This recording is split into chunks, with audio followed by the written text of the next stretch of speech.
So anyway, coming back to Any Origins. So like you said, it's like, you entered the door and then you saw that there's, a lot of opportunities there. But still, it takes a lot for any company to scale to the level that you have scaled. It's not, this company is very young, even though, entrepreneurship is not like, it's not new to you, but the company is new to you, right? This is something that you were doing it for the first time. So what are, like, few of the KPIs that you strictly followed in order to scale the business to the level that you've taken? Because right now I know that, yeah, you are one of the only people who are representing in this field, right? You're representing Northeast to the world, to India, and then you've taken it to a different level, international level, right? So how did you scale it? What are those KPIs? Like, if you had to number it, say 1 to 5, maybe, or whatever you feel like, right? What are those KPIs that you followed to in order to scale? See, I think from day one, if you want to scale, uh, you'll have to bring that discipline, right? Like, because we are a consumer facing brand, I think if you see any origins, any of our products, it's standardized, right? I think you can't scale without standardizing your product, Okay. right? For example, tomorrow, if we have to create a new product, we have a SOPs, we have a set system, right? And suppose for us to take one product from an idea to market, basically we have a 15 days turnaround cycle, Okay. right? So the first, I think, KPI for us was standardization, right? And we don't, like, for example, every product of Any Origins which will look very similar, right? Yep. Because like, we follow very strict brand guidelines, right? So secondly, every product that we pick, like, out of 10 product, maybe 5 product will work, 5 product will not work, right? But every product we pick, we try to make sure that it has enough market, right? Sometimes we tend to pick product which doesn't have market at all, right?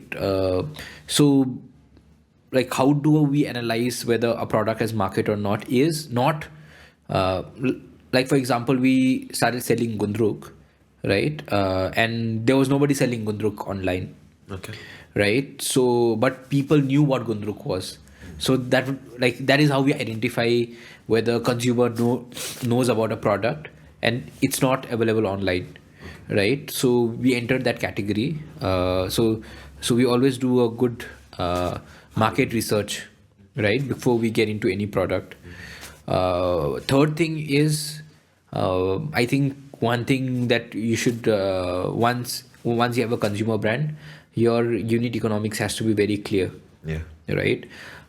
Which means that every product that we sell, we try to be product level profitable right from day one, right? Like, we don't sell product Which costs you a lot. which cost us a lot, at the same time, like, which doesn't, basically, right from product pricing to basically, like, a lot of time we do a lot of bulk orders also, right? We make sure that our pricing, our procurement cost, everything fits the market standard, so that we don't make a loss in a long term, right?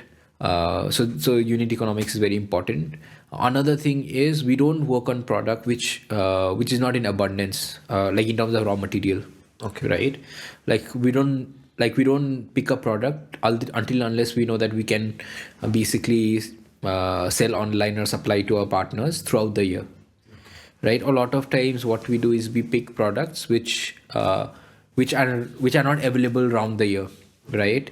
And suppose if you have ordered a dalle chili pickle from us today, and you loved it, right? And you want to reorder in next 3 months, and you go online and you don't find us again, right? That's a big disappointment. Yeah. So make sure we always make sure that any product that we pick, we should be able to supply it around the year. Otherwise, we don't pick a product, right? Sometimes products are so niche, so, like, some products are so good, but at the same time, if you can't supply it around the year, so that's a big disappointment, right? And I think first was standardization, second was Market market research, research. third is Unit economics, unit economics. Fourth is your raw material raw supply. material supply. And I think the fifth and the most important that for any origins we do is some way or other the product has to be connected to Northeast sentiment.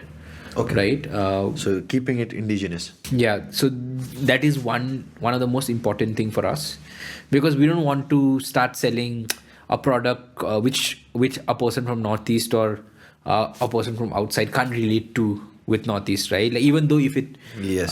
sells so well, right? Yeah, I get it. Like, for example, we will not get into product like uh, like we will not get into product which we don't manufacture in Northeast, or which we can't relate to this Exactly. region. So these are five of the key aspects that we check. So will it be fair if I say your fifth KPI for your company is the emotional sentiment connected to it? uh, yeah, I think for us, from the time we started Any Origins, right, from the name itself, Yeah. right, it's Northeast Origins, right? And your So tagline is also like, taking Northeast to the world. yeah, and the official tagline is truly indigenous. Yeah.